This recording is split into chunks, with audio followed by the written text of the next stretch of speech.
Welcome to the Tokyo Bill, a short news brief on recent events in and around Japan. And stay tuned to the end to find out what festival I'm interested in attending this weekend. The Vietnamese government is promoting Japanese language education for students from the 3rd to the 12th grades, allowing local areas to create plans for making it a mandatory subject in some schools. A framework agreement was signed by Japanese and Vietnamese officials on Monday to support this teaching collaboration. Japan will help with curriculums, textbooks, teacher training, and offer opportunities for cultural exchanges. After English, French and Japanese are the most popular languages for students in Vietnam, and was included as an optional first foreign language in 2021 from the 3rd grade. Vietnamese nationals currently represent over 15% of the foreign population in Japan.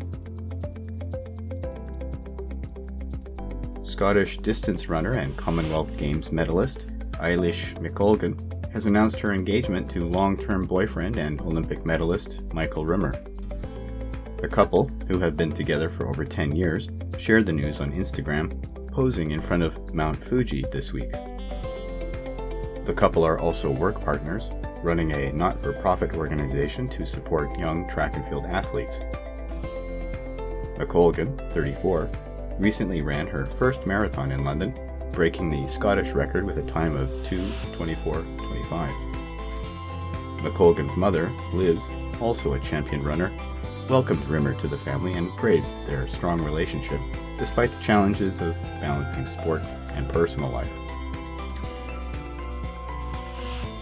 The remains of 3 Ainu indigenous people were returned to Japan's Ainu Association of Hokkaido from the University of Edinburgh in Scotland. This is the 3rd repatriation of Ainu remains, following cases from Germany in 2017 and Australia in 2023. The remains were given to the university in 1913 by Scottish physician Neil Gordon Munro, who lived in Japan and worked with the Ainu. The Japanese government had requested their return. Masaru Okawa, the head of the Ainu Association, expressed his emotions at the handover ceremony on Wednesday, stating they will honor the remains with prayers. A Japanese joint venture has started supplying sustainable aviation fuel, or SAF, from used cooking oil collected from restaurants. A ceremony at Kansai International Airport celebrated this launch. The venture plans to produce 30 megaliters of SAF yearly, which airlines will blend with regular fuel. The Japanese government reports about 400,000 tons of used cooking oil are available annually, primarily for livestock feed and chemicals. The company aims to improve collection by involving households. Japan Airlines expects SAF to make up 1% of its fuel in 2025 and 10% by 2030, emphasizing the need for domestically produced fuel for energy security. A car in Osaka hit 7 children who were on their way home from school. The driver, Yuki Yazawa, a 28-year-old man from Tokyo, has been arrested for attempted murder and reportedly did not brake. Investigators believe Yazawa intentionally drove into the group of elementary school students. At the time, the children were on the right side of the street, along with a school staff member who confirmed that the car moved in a zigzag fashion before plowing into the group. 2 children, a 7-year-old girl and an 8-year-old boy, suffered serious injuries. After his arrest, Yazawa mentioned he was fed up with everything and meant to kill the children. Services on the Tokaido Shinkansen bullet train line between Tokyo and Osaka were interrupted on Wednesday due to a snake getting caught in the overhead wires, which caused a power outage. The issue happened around 5:25 p.m. and affected trains traveling towards both Tokyo and Osaka. Train services resumed around 7 p.m. after safety checks were completed. Waiting passengers at Nagoya Station faced growing crowds and long lines at ticket machines. Power outages on bullet trains are unusual, and while passengers were relieved at operations returning to normal, some couldn't help but express frustration at the delay in a country used to timely train service. A dugong, a protected species at risk of extinction, was spotted near Kume Island in Okinawa for the first time since 2019. Harumi Kaji, a diving instructor who filmed the animal on April 29th, described the experience as incredible.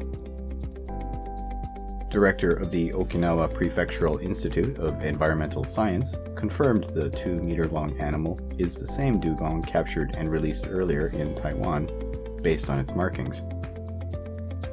Dugongs, which feed on seagrass, haven't been seen in the area for several years. The last known dugong in Okinawa was found dead in 2019, and the local government is now planning a survey to check for other dugongs around Kume Island. And in today's events announcement for you gyoza fans, the Craft Gyoza Fest 2025 invites you to try over 30 kinds of craft gyoza, along with fried rice, drinks, and even dessert gyoza. Around 70% of the dishes will be new to the festival. Experience familiar and new gyoza styles and Chinese shumai-style dumplings at the festival, running until May 6th in Komozawa Olympic Park, near Komozawa Daigaku Station, one stop past Sangenjaya Station on the Denentoshi line. The menu features unique flavors like Italian tomato arrabbiata gyoza, wasabi beef gyoza, and strawberry milk and cheese gyoza. Most individual items cost 700 yen with discount tickets and multiple meal vouchers available on the website craftgyoza.jp/Tokyo 2025. There will be regular and craft beer available as well. Cheers. This has been the Tokyo Bill. These stories and more you can read at theTokyoBill.com. I've been, and remain, Tokyo Bill. Thank you for listening, and take care.